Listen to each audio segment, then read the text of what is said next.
여러분 환영합니다. 오늘 여러분을 위해 맞춤 제작된 지식의 여정에 오신 것을 환영합니다. 네, 반갑습니다. 오늘 우리가 함께 파헤쳐볼 출처 자료가 상당히 독특한 위치에 있는 문헌이잖아요. 그렇죠. 보통 고대 종교 텍스트라고 하면 박물관의 유리관 너머에 있는 우리 일상과는 전혀 상관없는 이야기라고 생각하기 쉽거든요. 네, 다들 그렇게 느끼시죠.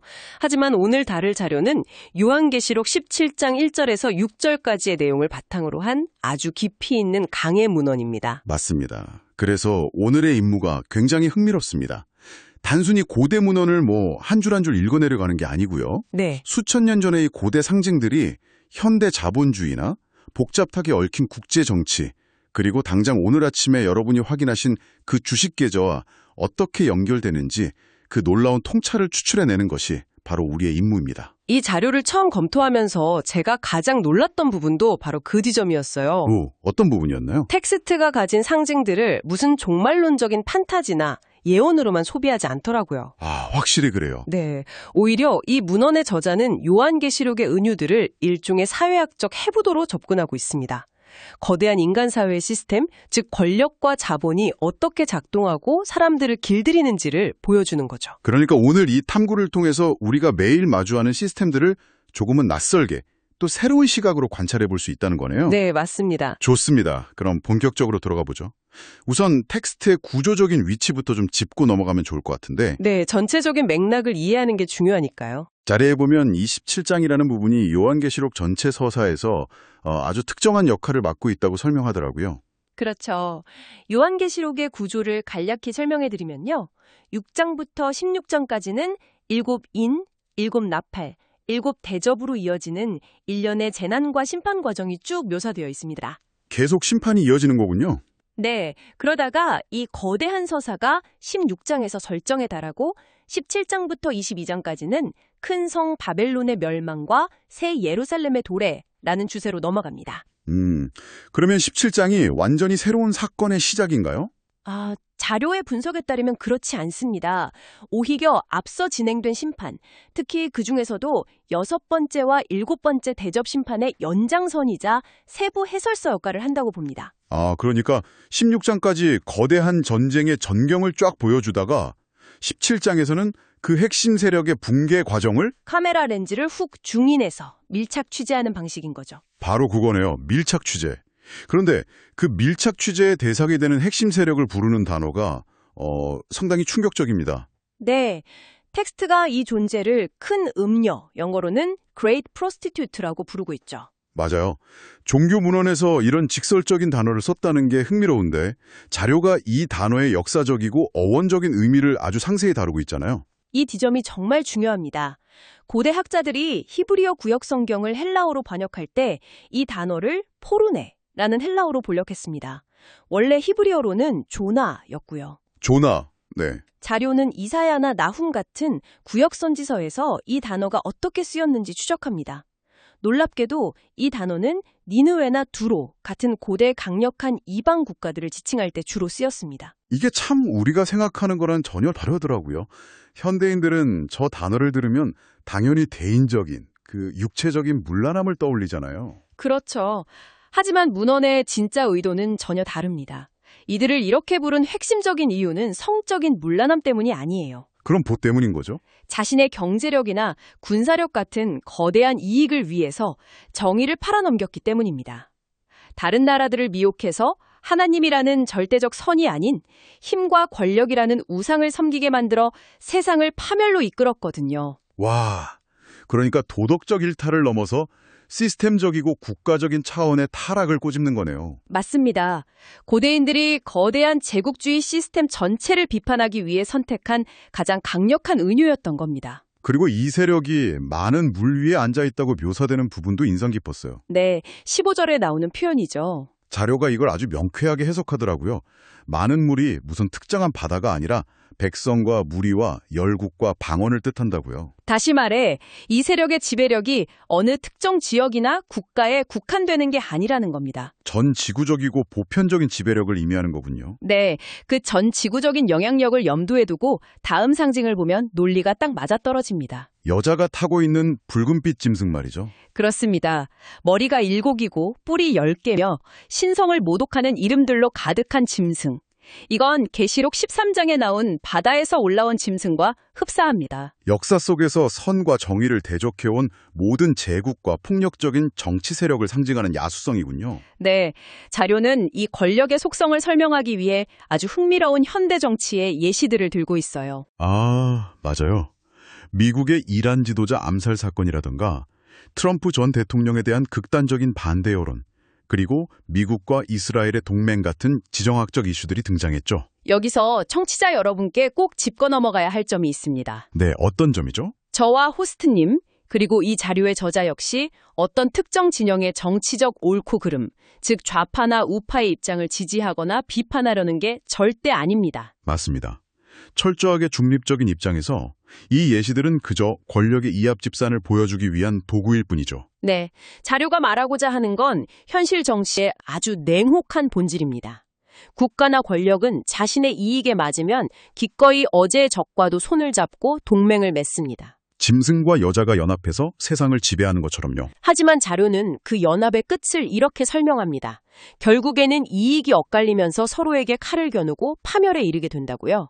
나중에는 짐승이 여자를 미워해서 벌거벗기고 그 살을 먹고 불로 태운다고 묘사하거든요. 와, 오직 이익만을 위해 뭉친 권력의 필연적인 파국을 소름 돋게 그려냈네요. 시대를 초월하는 권력의 속성이죠. 그러면 이 보편적인 통찰이 1세기 당시 기독교인들한테는 어떤 이미지로 다가왔을까요? 그들에게 이 음녀와 짐승은 당연히 로마 제국 그 자체였습니다. 아, 로마. 자료에 묘사된 콜로세움 이미지가 저는 진짜 뇌리에 확 박혔거든요. 굉장히 생생하죠? 겉보기에는 한없이 화려하잖아요. 경기장 바닥에 정교하게 나무판을 덮어놓고 그 위에 흙을 깔고 로마 시민들은 거기 앉아서 피와 쾌락을 즐기며 열광하고요. 하지만 자료는 시선을 그 화려한 나무판 아래로 끌어내립니다. 네, 그 좁고 어두운 지하 미로 말이에요. 자기 순서를 기다리면서 벌벌 떨고 있는 검투사들. 위에서는 막 사람들의 피와 흙먼지가 떨어지는데 밑에서는 극도의 공포에 질려있는 그 대조적인 모습. 제국의 눈부신 번영이 수많은 생명의 희생과 착취 위에 서 있다는 통찰입니다. 이런 겉과 속의 다름은 여자의 치장에서도 드러납니다. 자줏빛과 붉은빛 옷에 금, 보석, 진주까지 둘렀다고 했죠. 네, 여기서 자료가 아주 구체적인 디테일을 하나 제시합니다. 그 붉은빛 염료 고작 1.2g을 얻기 위해 아, 그 뿔소라 이야기요? 네, 지중해 해안의 뿔소라 무려 12,000마리가 필요했다고 합니다. 1.2g에 12,000마리요? 와, 정말 압도적인 낭비네요. 단순히 부자라서 좋은 옷을 입었다는 수준이 아닙니다. 그 극단적인 사치를 유지하려고 얼마나 무자비하게 자연과 타인을 착취했는지 시각적으로 극대화해서 보여주는 거죠. 착취를 기반으로 한 부의 축적. 이게 참 현 시대를 사는 우리에게도 뼈 때리는 비유인 것 같아요. 그렇죠. 이제 오늘 여정의 가장 핵심적이고 날카로운 질문으로 넘어갈 때가 됐습니다. 네, 바로 여자가 들고 있는 금잔입니다. 겉보기에는 눈이 부시게 아름답지만 안에는 가증한 물건과 더러운 것들이 가득한 그 금잔이요. 호스트님은 이 금잔이 현대사회에서 어떤 의미라고 보시나요? 여기서 제가 청취자 여러분께 직접 한번 여쭤보고 싶어요. 여러분의 삶에서 눈을 번쩍 뜨게 만들고 마음을 온통 빼앗아가는 그 금잔은 도대체 무엇입니까? 아주 현실적인 주론이네요. 자료가 제시하는 현대의 예시들이 꽤 구체적이죠. 네, 피부에 확 와닿습니다. 생각해보세요. 코스피 지수가 2025년 6월에 3,000을 돌파하더니 10월에 4,000, 올 초인 2026년 1월에 5,000을 찍고 불과 며칠 전에 기어이 6,000을 뚫어버린 이 폭발적인 상황. 온 사회가 매일 주식창만 들여다보고 있죠. 주변을 보면 난리도 아니잖아요. 어떤 친구는 SK하이닉스 투자해서 2천만 원 벌었다고 단체방에 예스24 3만 원짜리 상품권을 막 쏘고요. 네, 삼성전자 주식을 예전 저점인 5만 원에 사서 대박 났다는 지인 이야기도 심심찮게 들리고요. 그러니까요. 심지어 카페에 가면 대학생들뿐만 아니라 할아버지 할머니들까지 다들 스마트폰으로 주식 앱만 보고 계십니다. 하지만 여기서 자료가 전개하는 논리의 균형을 잘 보셔야 합니다. 주가가 정상화되고 경제적으로 풍요로워지는 현상 자체가 악하다는 뜻이 결코 아닙니다. 맞아요. 자본주의나 민주주의 혹은 개인의 고상한 취미생활 같은 건 다 좋고 선한 것들이죠. 핵심은 그것들이 우리 삶에서 어떤 위치를 차지하느냐입니다. 우리가 선하고 좋게 여기는 그 가치들이 어느 순간 절대적인 가치, 즉 하나님을 대체해버린다면 어떻게 될까요? 목표가 아니라 우상이 되어버리는 순간이요? 네, 그것이 우리의 시야를 가리고 진정한 가치에서 멀어지게 만든다면 아무리 번듯해 보여도 그것이 바로 현대판 음녀의 금잔이라는 겁니다. 겉은 번지르르한데 속은 우리를 병들게 한다는 거군요. 자료에서 이건 설명하기 위해 들었던 비유가 진짜 섬뜩했어요.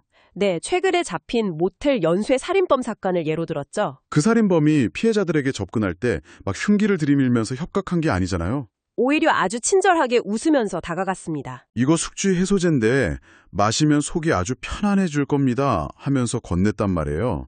피해자들은 그 달콤한 약속을 철석같이 믿고 기쁨과 만족을 기대하면서 그걸 들이켰고요. 하지만 사실 그 안에는 치명적인 독약이 들어있었죠. 세상의 금잔도 이와 완벽하게 똑같이 작동합니다. 이 아파트만 사면, 이 주식만 오르면 노후가 보장되고 편안할 거라고 속삭이지만 결국 영혼을 서서히 병들게 하는 독배를 마시게 하는 겁니다. 참 소름 돋는 통찰이죠. 네, 정말 날카롭습니다. 그리고 이런 세상 시스템의 잔인함이 6절 묘사에서 아주 폭발하더라고요. 여자가 성도들과 증인들의 피에 취해 있다고요. 네, 세상의 거대한 시스템, 즉 권력이나 경제의 룰을 거부하고 복음의 가치나 자신만의 진리를 지키려는 사람들을 세상이 어떻게 대하는지를 보여주는 대목입니다. 세상은 그들이 고통받는 걸 오히려 즐기고 취한다는 뜻이죠.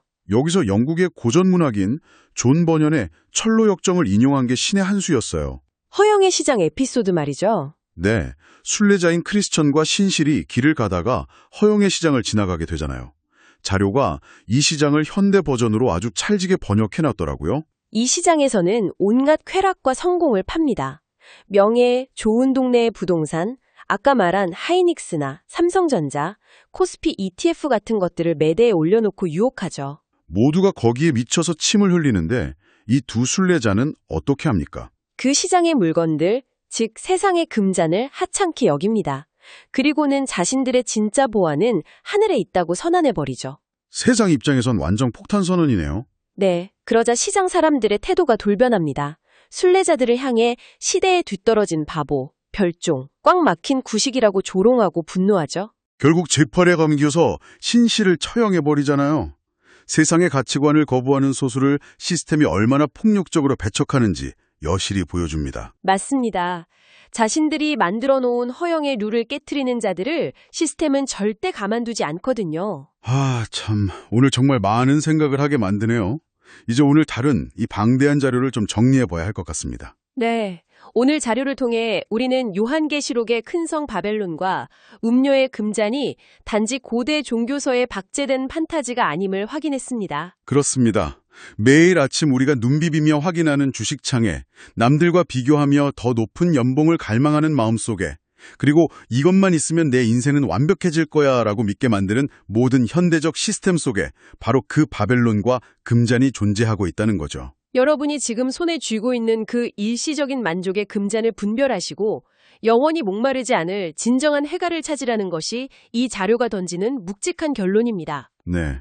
그런데 여러분, 오늘 이 지식의 여정을 마치기 전에 본문 자료에는 없지만 여러분이 스스로 꼭 한번 고민해 보셨으면 하는 새로운 질문 하나를 던지고 싶습니다. 오, 어떤 질문이죠? 오늘 우리는 내내 주식이나 부동산 같은 눈에 보이는 물질적인 금잔에 대해서 주로 이야기했잖아요. 네, 그랬죠. 그렇다면 우리가 매일 들여다보고 있는 이 스마트폰의 알고리즘, 그리고 AI가 만들어내는 완벽한 맞춤형 현실은 어떨까요?